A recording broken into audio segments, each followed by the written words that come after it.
Salam, hər vaxtınız xeyir, əziz və dəyərli tamaşaçılar. Hər birinizi sağlam səhət verişində yenidən xoş gördük. Bugün biz qadın və kişi hormonları haqqında söhbət aparacağıq. Suallarımızı həkim endokrinoloq Hidayət Məmmədzadə cavablandıracaq.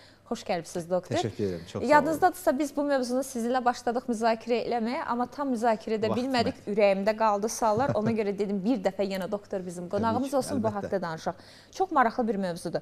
Doktor, çoxumuz belə bilirik ki, qadında yalnız qadın hormonu var, kişidə yalnız kişi hormonu var. Həqiqətənmi belədir? Şöhrət xanım, çox təşəkkür edirəm. Tamaşaçılarımı salamlayıram. Çox sevərək gəldiyimiz, izlədiyimiz verilişlərdən biridir. Təşəkkür edirəm, doktor. Çox gözəl suallar, mövzular, aktual mövzular səsləndirirsiniz.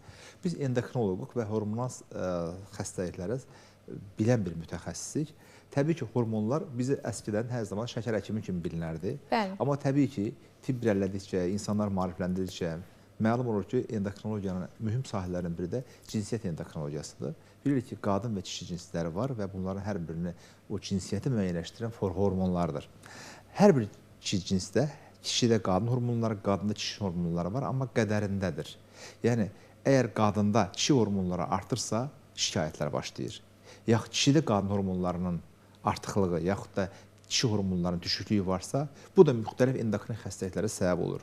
Ona görə hər şey qədərində görərdi. İnsan o qədər mükəmməl ahənglər yaradılıb ki, yaradılışımız o qədər mükəmməl ki, yəni balanslı şəkildə yaradılmışıq. Amma bəzi genetik faktorlar, çevrəsəl faktorlar, ekoloji mühit təsirindən, qidalanma, həyat tərzindən bağlı olaraq bizim bu hormonlarımızda müəyyən dəyişikliklər başlayır.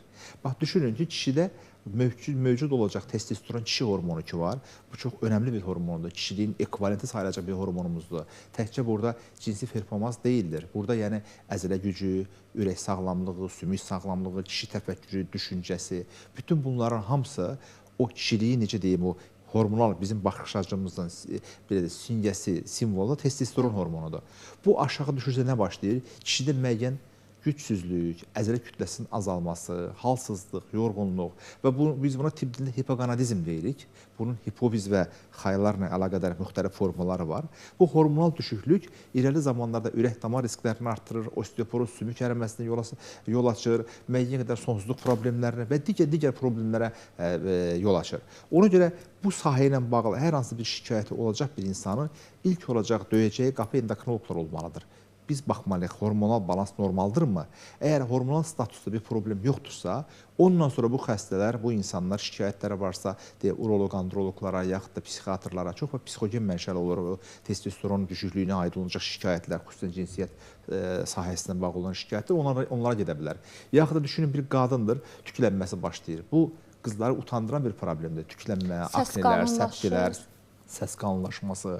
Bunun çox vaxt səbəbi hormonal xəstəliklərə bağlı olur və bunun yenə də hormonal mütəxəssislə sahəni tədqiq edən həkimə, yəni endokrinoloqa müraciət etmək lazımdır. Nəinki ginekoloqa. Biz ginekoloqlar adətən uşaq istəyi varsa, hamiləlik planının arzusu varsa, o halda getməyini dünyanın hər yerində belədir, göndəririk. Yaxud da bu sahə üzrə sırf uzmanlaşmış reproduktiv endokrinoloqlara, yaxud da ginekoloqlara getməlidir bu cür xəstələr.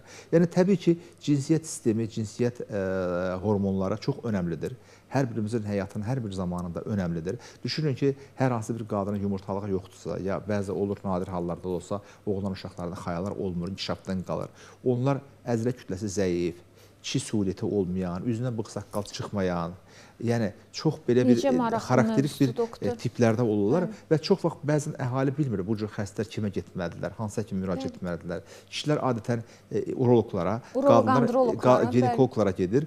Nəticədə biz uroloqun, ginekoloq işçi bilmədiyimiz kimi, onlar da bizim işimizi tam dəqiqliyinə bilə bilməzdələr. Və nəticədə problemlər başlayır. Müalicə etməməlidirlərmi, doktor? Əslində bəli, yönləndirməlidir endokrinoloqa. Yəni, bilirsiniz, multidisiplinər deyilən bir şey var. Yəni, burada hər xəstənin problemini bərabər də çözmək lazımdır. lazımdır. Mən hər hansı bir xəstəmiz gəlirsə, müayinə edirəmsə, orada uroloji, androloji, yaxud da qadındırsa, ginekoloji problem görürsə, ən azından ondan bir telefonla məsləhətləşirəm, uyğundursa sizə yönləndirim. Yaxud da ginekoloqlar məsləhətləşdirir ki, doktor, belə bir xəstəmiz var, sizlə bağlı yönləndiririk. Yəni, bu multidisipliner olmalıdır. Bizim bütün bu necə deyim, o işimizin qayəsinin mərkəzində bizim xəstəmiz dayanır. Biz elə etməliyik ki, xəstəmizə zərər verməyək, ona ən doğru yolu göstərək, ən doğru istiqaməti verək. Lazımdır həkimlər bir araya gəlməlidir, bir araya yığışmalıdır, konsülüm etməlidirlər ki, biz xəstəmizə zərər verməyək. Təbii ki, bu eyni bütün xəstəliklərdə var, xüsusən endokrinoloji sahədə. Çox maraqlı mövzudur. Doktor, qeyd edirsiniz ki, hansı kişidə kişilik hormonu azdırsa, onda əzələ zəifliyi olur. O zaman əzələsi güclü olan idmanla əzələsini artıran, gücləndirən qadınlarda kişi hormonu mu artır? Bilirsiniz, qadın nə qədər idmanla məşğul olsa da, nə qədər əzələ yığmağa çalışsa da, yetəri qədər olmayacaq. Çünki qadında əzələnin böyüdən hormonu testosterondur. Testosteron hormonu qadının yaradılışında yox. Bilirsiniz, qadın kişi tamamilə fərqli-fərqli, necə deyim, kainat elə qurulub, elə ahəngdə qurulub ki, bodybuildinglə məşğul olan qadınlar da var. O qadınların bir çoxu əzələ yığırsa, onlar idmançı protein tozları, müəyyən qədər inyeksiyalar istifadə edərək testosteron qəbul edərək əzələni yığırlar və sağlıqlı da deyil. Bilirsiniz, qadına əlavə testosteron vermək qadın həyatına və onun biologiyasına bir müdaxilədir, terrordur, olmaz.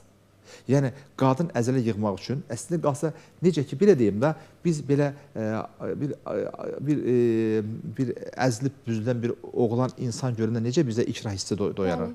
Qadında da belə bir üstümüzə belə, necə deyim, belə agresiv, əzələli qadın olsa, tam da qəbul olunan bir şey deyil. Eyni effekt olur, doktor. Eyni effekt olur. Yəni, yarımçıq bir effekt olur və tibbi olaraq biz bunu qəbul etmirik. Bunu qəbul edirsə insan, yəni onun artıq bu nə qadın olur, nə kişi. Testosteron hormonu kişi üçün daha uyğundur. Hər hormon öz yerində daha gözəldir. Doktor, necə maraqlıdır? Misal üçün, bir qadın olaraq mən və düşünürəm ki, bütün qadınlar əzilib, büzülən kişi görəndə bizə xoş gəlmir, çox itici gəlir. Həmçinin kişilər üçün də eynidir. Kişilər də bu cür əzələli qadın görəndə bəyənmir. Çünki fərq hormonlardadır, psixologiyadadır, yaradılışdadır. Yəni, qadın və kişi kişilər nazlı qadınlarımı sevirlər, doktor, o zaman. Nazlı, incə, bəli. Qadın zəriflik və gözəllik simvoludur. Kişi də məğrurluq, qürur, necə deyim, əzələ, güc, qüdrət simvoludur. Bunlar da hormonlara bağlıdır. Düşünün ki, ən ağır işləri, ən ağır fiziki cəhətdən olan işləri kişilər yerinə yetirir. Yəni, necə deyim, o pəhlivanlıq, düzdür, qadınlarımız, bizim qadınlar hər zaman qəhrəman olub öz yerində, amma daha çox ağır fiziki işlərə kişilər çalışır. Bu əzələ kütləsini, gücü yaradan hormon testosterondan qaynaqlanır. Düşünün, bu hormon yoxdursa, o əzələ kütləsi olmayacaq, o güc olmayacaq, o düşüncə olmayacaq. Yəni, hormon nə dərəcədə önəmlidir, düşüncə olmayacaq. Bəli, illərlə bizim cəmiyyətimizdə də xüsusi bir yanaşma var ki, bunu təbliğ etməyə çalışırlar. Qadın-kişi bərabərliyi, qadın-kişi. O zaman qadınla kişi heç vaxt bərabər olamaz, doktor. Yəni, mümkün deyil. Yəni, bilirsiniz, qadın-kişi birlikdə olduqda o harmoniya bütövdür, bəli. Sanki bir-birinin, necə deyim, tamamlayır. Yəni, hüquqları, feminizm, onlar tamam başqa bir mövzulardır. Amma biz həkim olaraq danışırıq. Qadın-kişi təbii ki, bərabər deyil. Ən azı tibbi baxımdan qadınla kişi bərabər deyil. Bir-birini tamamlayan varlıqdır. Yəni, qadınsız cəmiyyət olmaz, kişisiz cəmiyyət olmaz. Produktiv iki tərəfli də bir tərəfli olmur.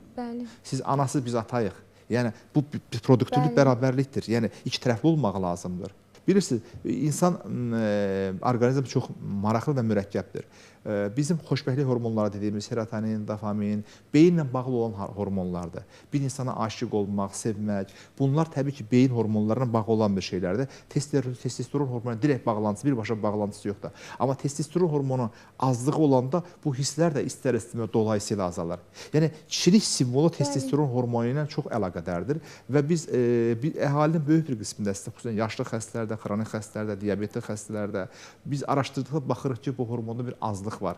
Gərəkən olan hallarda biz bu dərmanı veririk. Yaxud da deyək, orqanda hər hansı bir problem varsa, xayalarla bağlı bir problem varsa, bəzən biz bu hormonları tiroid hormonu kimi ömür boyu əvəzedici hormon terapiya olaraq verilib qoymaq məcburiyyətindəyik.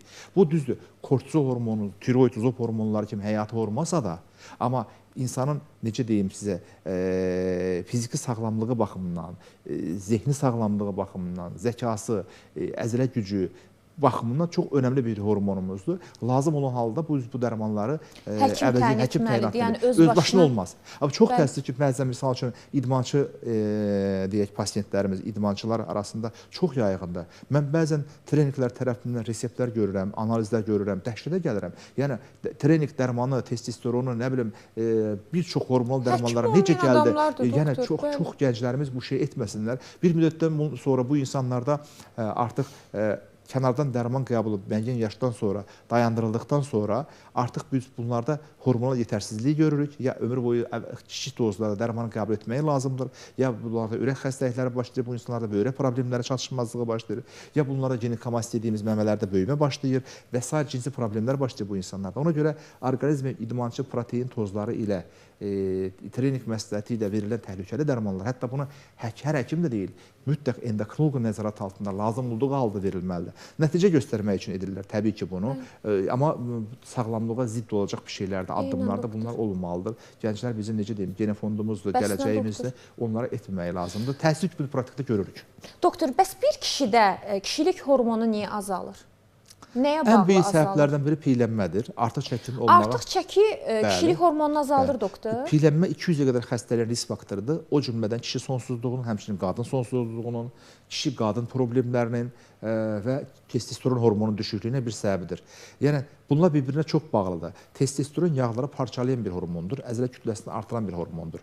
Pi toxuması artırsa, kişidə az miqdarda qadın hormonu da var. Balans var.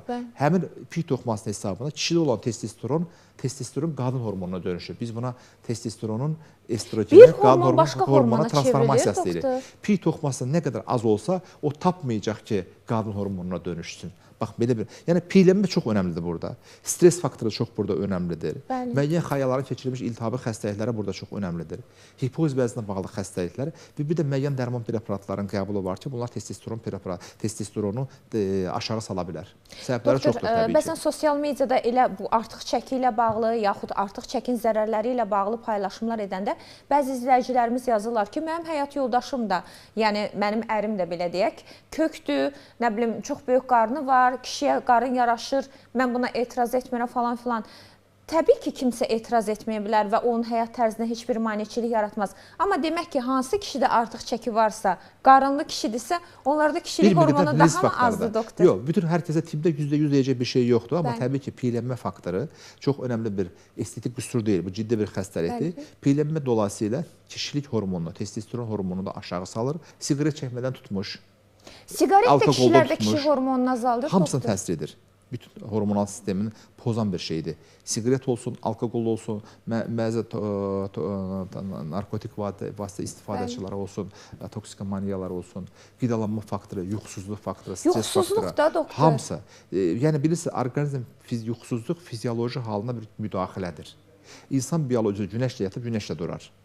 Ya olsun saat 10-11, amma saat hər gecə 2-də, 3-də yatan yuxusuz insanlarda zamanla bütün hormonal proses çünki pozulur və həmçinin testosteron hormonu aşağı düşür. Testosteron hormonunun qaydasında olması üçün sağlam beyin lazımdır. Çünki sağlam beynin sağlam hipofiz deməkdir. Sağlam hipofiz FSH, LH hormonları istehsal edər və onların təsiri ilə testislərdə deyək, testosteron hormonu istehsal olunur. Bunlar bir-birinə çox bağlıdır. Hipofizdən problem olan, hipofiz yetərsizliyi olan, travmalar, əməliyyat alan, bəzən boksçular arasında var bu hipofiz yetərsizliyi. Amma orqanik səbəblərdən biri də hormon çatışmazlığıdır. Hormon yetərsizliyi varsa, o zaman bəli, həqiqətən həkim müdaxiləsinə ehtiyac var, müalicəyə ehtiyac var. Bəzən kişilərdə bığ-saqqal tökülür, üzdə tüy çıxmır, məmələrdə böyümə başlayır, piylənmə artırır, bəli, hissiyat azalır. Bunları araşdırıb, bunların içərisindən bəzən biz həmin bu hipogonadizm dediyimiz xəstəliyi tapırıq. Bunun səbəbləri çoxdur. Hipofiz qaynaqlı olur, xayaların özünü keçirmiş iltihabi xəstəliklərinə bağlı olur burada. Müəyyən yanaşı endokrin xəstəliklərə, genetik sindromlara, hətta diabet belə cinsi funksiyanı çox aşağı sala biləcək bir şeydir. Amma bir mütəxəssisə mütləq müraciət etmək lazımdır, doktor. Əgər kişilərdə süd vəzində böyümə varsa, adətən getdikləri yer plastik cərrahlar olur. Plastik cərrahlarla bu problemi həll etdiklərini düşünürlər. Amma problemi yaradan səbəb hələ də bədəndə aktual olaraq qalır. Bəli, qalır, bəli. Yəni o məsələni həll etməyi düşünmürlər də, vizual olaraq artıq süd vəzindən xilas olar. Çox önəmli bir məsələyə toxunursunuz. Ginekamastiya süd vəzlərinin böyüməsidir. Gino qadın deməkdir. Qadın tipli süd vəzi deməkdir. Əgər bir gənc bir yaşda bir insanda süd vəzinə böyümə varsa, mütləq həyat tərzindən tutmuş, yuxusundan, artıq çəkisindən tutmuş hər birini soruşmağımız lazımdır. Hormonal balansını yoxlamaq lazımdır. Bəzən prolaktin hormonunun yüksəlməsi bu süd vəzlərinin böyüməyinə səbəb olacaq bir amildir. Deyək, hipoz vəzinə əlaqədar müəyyən müayinələr olunmalıdır. Digər bir tərəfdən, süd vəzlərinin böyüməyi əslində qalsa yeni doğan dövrdə və ergənliyə girən uşaqlarda, yaşlı kişilərdə testosteron hormonunun düşməyinə bağlı fizioloji olaraq olur. Amma bəzi hallarda patoloji formal olur. Süd vəzində olan böyümə, ginekamastiyanın qadınlar qədər məmə kanseri, xərçəngi olma ehtimalı var. Kişilərdə də məmə kanseri olur. Süd vəzi deyək, doktor, buna bəli. Çünki süd vəzidə, yəni süd vəzinin onkoloji xəstəliyi ginekamastiyası olan kişilərdə qadınlar qədər artmış olur. Aktual. Yəni çox önəmlidir. Bəzən misal üçün süd vəznində böyüməsi olan, ginekamastiyası olan insanlarda Klinefelter sindromu dediyimiz bir genetik sindrom tapırıq. Yəni Klinefelter sindromu diaqnozu qoyulmuş belə bir genetik sindromdur. Onlarda da xəyallar kiçik olur, testosteron hormonu çatışmır, məmələr böyüyür, süd vəzləri böyüyür və süd vəzlərində böyümə onun xərçəng riskini artıra bilir. Təbii ki, bütün bunların ayarlanması, diaqnostikasının olunması, bu yenə də həkim endokrin olmuş idi. Yəni plastik cərraha təbii ki, biz də göndərə bilərik, amma bir psixoloji problem yaradırsa, bir estetik qüsur həm də bir müalicəsini də almalıdır da, doktor. Sadəcə olaraq radikal olaraq müdaxilə elədik, bəs axı onu yaradan səbəb hələ də qalır bədəndə. Səbəblər mütləq araşdırılmalıdır. Süd vəzninin böyüməsindən gələn xəstədə xaya xərçəngi tapdığım xəstələr oldu. Ginekamastiyaya müraciət edən xəstələrdə deyək Klinefelter sindrom və yaxud da bənzər genetik sindromlar tapdığım xəstələr oldu. Əgər süd vəznində böyümə varsa, mütləq hormonal status və kişi hormon metabolizması pozulmuşdur bilməyənalı şəkildə. Bəzən bunun səbəbi içdiyi dərmanlara bağlı ola bilir. Səbəbləri çoxdur. Araşdırılması bizim işimizdir. Cərrahiyə radikal bir yanaşmadır. Artıq cərrah düzəldəcək, amma siz doğru deyirsiniz, altda yatan səbəb qalır. Bunların araşdırılması. Hətta erkən dövrdə süd vəzində olan böyümə dərmanlarla da bərpa etmək mümkündür. Cərrahiyə getmədən. Bu da mümkündür. Bu önəmli və kişiləri utandıran bir problemdir. Və əhali xüsusən bizim topluma da xarakterdir. Çox zaman kişilər sadəcə vizual olaraq utanırlar, amma bunu xəstəlik kimi yanaşmırlar. Bəzən ciddi də olur, Gönül xanım. Misal üçün, valideyn yatır yanıma uşağa ki, oğlumda məmədə süd vəzində böyüməsi var. 11-ci sinif oxu məktəbə utanır getməyə. Oversize geyinir, belə oturur, qamət pozulur. Hər zaman süd vəzinin böyüməsində artıq bir psixoloji problemdir. Bu oğlanı qurtarmaq lazımdır. Baxırıq, əgər 6 aydan çox davam edibsə, fibroz toxumu varsa süd vəzində, artıq cərraha getməlidir. Amma yenə biz bunun, deyək, süd vəzi məsələsini həll edək. Piyələnməsinin əlaqədar, hipogonaziyla bağlı, xayası ilə bağlı məsələlər araşdırmağımız lazımdır. Tək yəni süd vəzninin korreksiyası iş götürdülər, ondan da məsələ həll olmur. İş bitmir. Doktor, belə bir yazıya rast gəlmişdim ki, broiler toyuqları və istixanalarda yetişdirilən, dərmanla böyüdülən tərəvəzlər, pomidordur, xiyardır, bunları da çox qəbul edən oğlan uşaqlarında qadın hormonu artır. Çox haqlısınız. Doğrudur mu, doktor? Fitoestrogenlər deyilən qida maddələri var. Genom olan, yəni geni dəyişdirilmiş qidalar var, fast food qidaları ki var. Bunlar təbii hormonal balansı pozur. Onların içərisində əvəzedici və endokrin pozucular dediyimiz o müəyyən kimyəvi birləşmələr, maddələr var ki, onlar hormonal sistemi çox pozur və süd vəznində böyümədən tutmuş, testosteron hormonunun azlığına tutmuş, hər bir uşaqlarda boy qısalığına qədər səbəb olur. Ona görə çalışıb hər zaman orqanik qidalanmaq lazımdır. Çünki biz qidalarımızdan, yediklərimizdən ibarətik. Sağlam qidalanmalı ki, sağlam olaq. Düşünün ki, bütün gün fast food yeyən, siqaret çəkən, nə bilim, gec yatan, bütün gün telefondan ayrılmayan, bütün gün heç bir açıq havaya çıxmayan, idman etməyən insanda hansı sağlam metabolizmadan söhbət gedə bilər? Ona görə təbii ki, bu işlər hamısının kökündə sağlam həyat qidalanmadır. Doktor, misal üçün, istər broiler toyuqlarıdır, yaxud o toyuqların yumurtalarıdır, satışda bəzən qarşıma çıxır, mağazada görürəm. Yəni, ən azı bir ördək yumurtası qədərdir. Yəni, bu toyuğun özü nə boyda olmalıdır ki, ondan o boyda yumurta çıxsın. Əslində qalsa, orqanik kənd toyuqları haradasa, necə deyim, 6 aya əmələ gəlir. Amma təbii ki, bu biznesin qanunları dünyanın hər yerində var. Yəni, o böyüklükdə yumurta necə ola bilər? Çalışıb təbii orqanik yumurta, orqanik toyuq, ət, süd, çalışıb orqanik qidalanmaq lazımdır ki, sağlam olaq. Çünki yanlış qidalanma bir çox xəstəliklərə səbəb olur. Bir də Gönül xanım, qadınlar haqqındadır. Qadın cinsiyyət endokrinologiyası çox önəmlidir. Doktor, buna da tam aydınlıq gətirməyinizi istəyərdim. Təbii ki, ümumi dediniz. Misal üçün, birbaşa bunu deyə bilərikmi? broiler toyuqları da şişirdilmiş, onların yumurtalarıdır, istixanada yetişdirilən dərmanlar, pomidorlardır, xiyarlardır. Bunlar oğlan uşaqlarında kişilik hormonunu azaldıb, qadın hormonunu artırırmı bir mənalı olaraq? İstər oğlan, istər qız, hamısına zərərdir. Qızlara da ziyandır. Bəli, oğlanlara da zərərdir, bütün hamıya zərərdir, hər kəsə. Yəni, çalışıb orqanik qidalanmaq lazımdır ki, bu cür qidalardan uzaq olmaq lazımdır. Misal üçün, qışda çiyələk yeyilməz, qışda qarpız yeyilməz. Hamısının dövrü var, mövsümü var. İndi nə payız fəslidir, heyvan mövsümüdür, necə deyim, narım. Yəni, hər mövsümün, hər dövrün, şükür Allah ki, biz elə bir ölkədə yaşayırıq ki, qida cənnətdir bizim ölkəmiz və bizdə 4 fəslin 4-ünü də görmək mümkündür.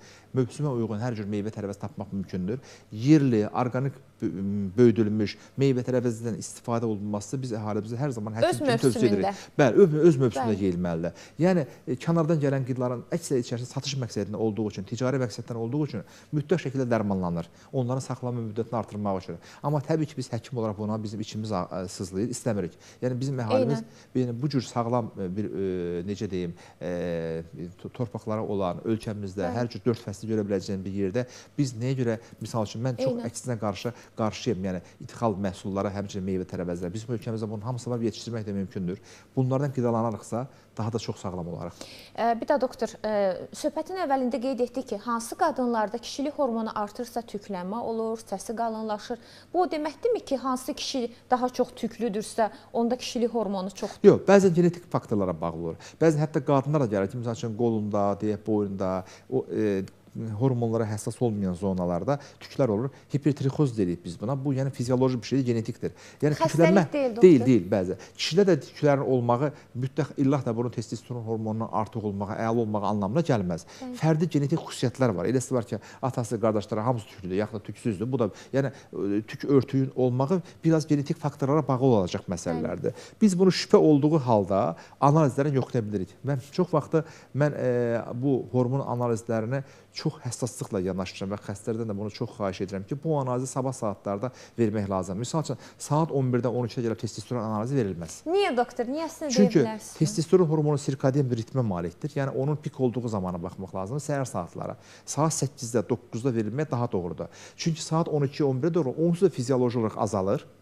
Fizioloji olaraq azalır. Həkim saat 12-də verilən, 1-də verilən hormon anına görürsə, az görürsə, xəstəliyin yanlışlıqla hipogonazm diaqnozu qoya bilər.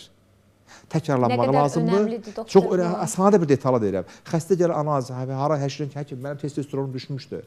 Soruşur analizinə vaxt verir. Həkim saat 1 və ya 2 olardı. 1-də 2-də əzib testosteron analiz verilə bilərmi? Sabah tezdən gəlin, 8-də tezdən adam kimi ac qarına gəlin analizinizi verin. Gəlib baxırıq, analiz verir tam normal. Rahat, heç bir şeyin yoxdur, çıx gedib işinə. Analizi geç saatda vermişdiniz. Doktor, endokrinologiya üzrə akademiya kimisiz maşallah? Yox, estağfurullah. Yəni, hormonlara verilməsi... O qədər gözəl izah edirsiniz ki. Bəzən xəstə gəlir ki, Törün xanım, analiz verir, həkim, o analiz vermişəm, nə testosteron vermişəm, kortizol vermişəm. Baxıb görürəm, testosteron verir, misal üçün, mənə FSH, LH da lazım idi. Baxılmayıb, təzdən yenə də vermək məcburiyyətində. Yaxud da kortizol hormonu verib. Adi Cushing xəstəsində belə kortizol hormonunun normal çıxmağı biz o diaqnozu atlata bilərik. Mütləq dinamik test edirik. Yəni, dinamik test həqiqətən kənardan dərman hormonu alınanda deyək, biz deksamedon subressiya test edirik. Tabletka veririk xəstəyə ki, kortizolu normal çıxıb-çıxmağını yoxlayaq. Əgər aşağı çıxmırsa, baskılanmırsa, subressiya olmursa, o zaman Cushing düşünürük. Sizin normal kortizol analiz verməyini, normal çıxmağı, diaqnozu inkar etdirməz. Ona görə yaxşı olar ki, xəstələr analiz öz başına verməsinlər. Sadə bildiyiniz şeyin içərisində o qədər sadə deyil əslində qalsa. Doğru bilinən yanlışlıqlar var. Həkimdizə gəlirsiniz, müayinə bir planı tərtib olunur, araşdırılır, baxılır. Hər bir xəstəyə fərdi də verilən müayinə planı və uyğun analizlərə yenə də həkim məsləhəti və nəzarəti ilə verilməlidir. Doktor, mənim öz qonşularımdan biri var. İstərdim ki, ona da siz aydınlıq gətirəsiniz. Balaca bir qızdır. Balaca bir qız deyəndə qızın hardasa 10-11 yaşı var. Həmişə kişi paltarları geyinir. Oğlan şalvarı, oğlan ayaqqabısı, yəni oğlan köynək, oğlan kimi də yerir, oğlan kimi danışır. Və onun atası da nasıl deyir ki, bu bizim 3-cü qızımızdır. Biz oğlan arzuluyurduq. Oğlumuz olmadığına görə biz 3-cü qızı oğul kimi böyüdürük. Oğlum da deyirlər. Qızın çox gödək saçları var. Yəni bir ailə bunu ancaq bu cür yetişdirirsə, bu qadın hormonuna təsir edə bilərmi? Bəyənilməyən bir şeydir. qadınlar gözəllik, zəriflik simvoludur. Bəli, Qadın yəni kişi zərif, kimi biz incə olar. böyüdürük, oğul kimi Bəli, böyüdürük. o təbii bir yerə qədər. İndi təbii ki, valideynin hər bir kəs istəyir ki, oğlu da olsun, qızı da olsun. Təbii təqdir ilahi. Hər kəsin bir qisməti var. Oğlan da gözəldir, qız da gözəldir. Hamısının öz yeri var. Amma indi olmayıbsa o demək deyil ki, mən Qızımı oğlana çeviririm. O mümkün deyil. Bunun gələcək bir həyatı var bəlli müddətdən sonra. O deyək ki, ailənin daxili istəyinə, arzusuna uyğun olaraq olur, amma sonuçta bu qadındır.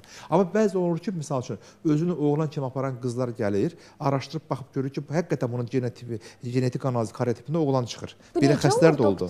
Yəni belə bizim praktikamızda çox belə şey olur. Misal hətta olub ki, 50 yaşda kişi bilinən bir insanda mən uşaqlıq tapmışam, əslində kişi kimi böyüdülüb qadındır. Yəni doğulanda qadın kimi doğulub. Bəzən xəstəliklər var, xüsusən böyrək üstü vəzindən bağlı problemlər var ki, onların cinsiyyətinə ayırd etmək olmur ki, oğlandır ya qızdır. Y xromosom dediyimiz bir Y xromosom var, onunla müəyyən olunur. Əgər bu varsa kişidir, yoxdursa qadındır. Və həmin xromosom da hamiləlik zamanı qadına atadan gəlir. Yəni cinsiyyətin müəyyən edici atadır. Yəni qadında zaten XX var, atadan gələn X xromosomlu deyək spermistlərlə müayilənmə olursa, X-dən olursa qadın olur, Y-dən olursa kişi olur. Oğlana gələcək qadının heç günahı yoxdur əgər oğlu yəni bir şey yoxdur, olmuşsa, bəli, təbii ki. Amma bəzən şübhəli hallar olur, bəzən böyrək üstü vəzi xəstəlikləri olur, araşdırmaq çətin olur. Yaxud testikülər feminizasiya dediyimiz müəyyən xəstəliklər olur ki, qız gətirilir bizim yanımıza, gözəl göyçəpi qızı adət olmur. Araşdırıb baxıb görürlər ki, bu qız deyil, əslində oğlandır. Amma təbii neçə yaşında bilinir bu doktor? Mən valla praktikdə 50 yaşa qədər olubdur. Yəni 50 yaşında bir qadın sizə müraciət edib, müayinə zamanı bəlli olur ki, əslində kişiymiş. Yaxud 50 yaşında bir kişi gəlir, o qədər bir genetik sindromlar var ki. Bəlli olur ki, əslində qadınmış. Bəli, belə sindromlar çoxdur. Onda onlar evlənmirlər, ailə qurmurlar. Yəni olursa da, yəni belə deyim də, yəni qənaətli onlar əslində qalsa, indi təsəvvür edin ki, düşünün ki, mən bir 16 yaşlı qızda deyək Y xromosomu, Y xromosomu tapmışam və kişi demişəm. Artıq biz bunu kişi edə bilmərik. Bu o cür tərbiyə olunubdur. Onu o formada idarə etmək lazımdır. Yəni artıq bu insan baxmayaraq ki, kişidir genetik olaraq, amma fenotip olaraq, dünya görüşü olaraq, duyğu düşüncə olaraq bu qadındır. Bəzən korreksiz əməliyyatlar da olur. Qadın davam etməlidir. Amma ana ola bilmirlər. Bilmirlər, bəli. Bilmirlər. Eynən kişiləri də bu belə olur, bu da var, bəli. Yəni tutaq ki, bir kişi əgər 50 yaşında öyrəndi ki, o qadındır. Necə dönüb yenidən qadın ola bilər? Amma biz təbii ki, onkoloji risk açısından, əgər uşaqlığı varsa onu çıxarırıq, yəni gələcəkdə bunların onkoloji riski ola bilir və artıq həyatında qadın kimi davam edir. Keçmiş və gələcək arasında bir an var, bunun adı həyatdır. Biz bu həyatını çalışmalıyıq, sağlam və xoşbəxt yaşayaq. Sağlamlıq olmadığında xoşbəxtlik olmur. Hər bir valideynin arzusu övladını xoşbəxt və sağlam görməkdir. Bizim insanlarımız, xalqımız çox gözəl, bizim xalqımız var. Çox istedadlı xalqımız var, zəhmətkeş bir xalqımız var. Bu insanlara necə yanlış müalicə etmək olar? Ən doğru düzgün yaşamağa, ən üst şəkildə yaşamağa, ən komfort yaşamağa haqq edən bir insandır. Ən üstün müalicəni almağa haqq edən bir insandır. Mən həqiqətən çox qarşılarında baş əyirəm, mübarək qanları ilə torpaqlarımızı vətən qılan şəhidlərimiz. Yəni bu 3000-dən çox bizim qısa bir dönəmdə nə qədər oğullarımız şəhid oldu. Gənc uşaqlar. Bu cür insanlara, bu cür xalqı necə yanlış müalicə etmək olar? Bu insanlara necə yanlış bir davranış göstərmək olar? Ona görə biz həmişə xalqımızdan qürur duymalıyıq. Həmişə onları sağlam olmalıyıq və biz dəstəkləyik. Yaxşı ki, varsınız doktor. Mən hər zaman bunu deyirəm ki, yaxşı həkimlər Allahın cəmiyyətimizə bir lütfüdür. Və sizin kimi yaxşı həkimlər gördükcə həmişə deyirəm ki, xalqımızın hansı savabı var ki, Allah bu həkimləri bizə verib. Təşəkkür edirəm. Yaxşı ki, varsınız. Bu gözəl, geniş izaha görə bir müəllim kimi izah edirsiniz. O qədər aydın izah edirsiniz ki, düşünürəm, nə məndən, nə də izləyicilərimizə heç bir qaranlıq tərəf qalmır. Çox sağ olun, doktor. Sağ olun. Əziz tamaşaçılar, bizim qonağımız endokrinoloq Hidayət Məmmədzadə idi. Sizinlə isə sağollaşırıq. Yenidən görüşünüzə gəlmək ümidi ilə sağ olun, sağlıqla qalın.